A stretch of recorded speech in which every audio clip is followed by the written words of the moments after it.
মলম লাগিয়েছি প্যান্টের উপর দিয়ে। কেন কেন মলম প্যানের উপরে লাগিয়েছেন কেন? আমি কি প্যান্টের উপরে লাগাতে বলছি? মলম প্যান্টের উপরে লাগাবো না, সকল যাত্রীর মাঝে মলম লাগাবো, আমার ইজ্জতের পাংচার হয়ে যাবে না। কিরে জন্টু, সব রুগী দেশ ছেড়ে আফ্রিকা কি ক্রিকেট খেলা দেখতে গেছে? একটা রুগীও তো দেখছি না, একটা রুগীও তো আসছে না এখানে। স্যার, আপনি এত বেশি টেনশন করেন না, পরে কিন্তু আবার আপনারই ডাক্তারের প্রয়োজন হবে। ডাক তাহলে তাড়াতাড়ি ডাক। হাঁস মুরগি গরু ছাগল যেটাই আসুক না কেন।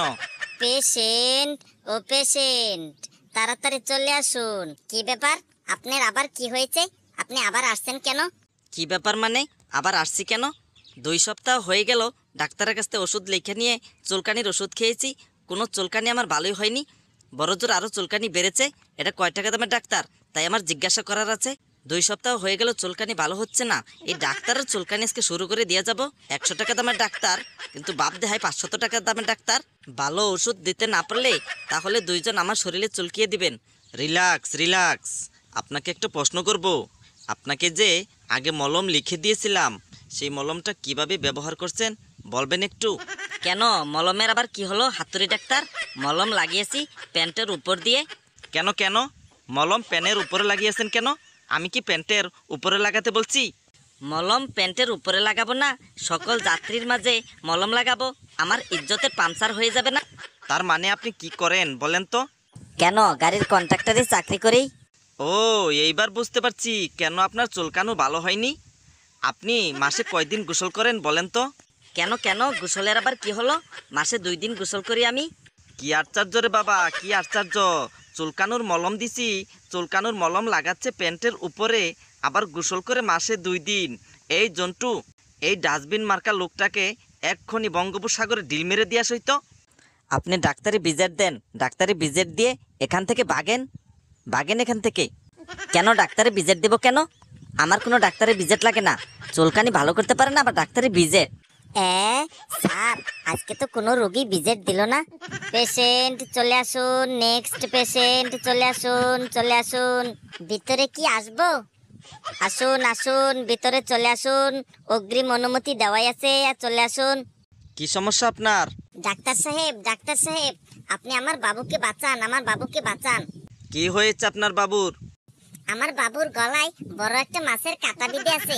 কাঁটা তো অনেক বড়। এই ওষুধটা প্রতিদিন সকাল বিকাল 2 ফুটো করে চোখে লাগাবেন। ডাক্তার সাহেব, এটা কি বললেন আপনি? সমস্যা গলায়, আর ওষুধ লিখে দিচ্ছেন চোখে লাগানোর জন্য? জি, এত বড় কাটা যে না দেখে খায় তার চোখের চিকিৎসায় আগে করা প্রয়োজন। জানি না রে বাবা, এখনকার ডাক্তার কোন জায়গার চিকিৎসা কোন জায়গায় করে। আরো কোনো সমস্যা আছে আপনার? ডাক্তার বাবু, আমার একটি সমস্যা আছে। আমার খুব দ্রুত রাগ উঠে যায়, কিছুতেই সহজে রাগ নিয়ন্ত্রণ করতে পারি না। বলেন কি, এই সমস্যা আপনার কতদিন ধরে? কেন ডাক্তার সাহেব, আপনাকে যে বললাম, আপনি বুঝতে পারেন না? আপনি কিরকম ডাক্তার হয়েছেন? আপনাকে তো আগেই বলেছি যে দ্রুত আমার রাগ উঠে যায়, আমি রাগকে নিয়ন্ত্রণ করতে পারি না। শালা মারবো এখানে, লাশ করবো শ্মশানে। এরা কোন ধরনের পেশেন্ট? এই জন্টু, এদেরকে বের কর, বের কর। ভাগেন এখান থেকে, ভাগেন। আপনাদের 2 জনের ভিজিট 1000 টাকা হয়েছে, আপনারা 1000 টাকা দিয়ে তারপর চলে যান। কেন 1000 টাকা দিব কেন? আমাদের তো কোনো সমস্যায় ধরতে পারে না। কেমন ডাক্তার রে বাবা, গলায় বেঁধেছে কাটা, দেয় চোখের ওষুধ, আবার বলেছি দ্রুত রাগ উঠে যায়, সে বলছে কতদিন ধরে। এমন বুয়া ডাক্তারের আবার ভিজিট লাগে নাকি? কোনো ভিজিট মিজিট দিব না, চল তো। কি সাংঘাতিক রে বাবা, কি সাংঘাতিক! আজকে তো কোনো ভিজিটই পেলাম না রে জন্টু, কোনো ভিজিটই তো পেলাম না। বন্ধুরা, আমার মতো কেউ বোয়া ডাক্তার হয়েন না, তাহলে কিন্তু কেউ ভিজিট দিবে না। ভিজিট ছাড়াই কিন্তু ডাক্তারি করে যেতে হবে। বন্ধুরা, ভিডিওটি ভালো লাগলে লাইক কমেন্ট শেয়ার করবেন, চ্যানেলটি সাবস্ক্রাইব করে দিবেন, আর কমেন্টে জানাবেন ভিডিওটি কেমন হলো। ভিডিওটি সম্পূর্ণ দেখবেন আর হাসবেন, যত বেশি হাসবেন তত বেশি সুস্থ থাকবেন। ভিডিওটি দেখার জন্য ধন্যবাদ।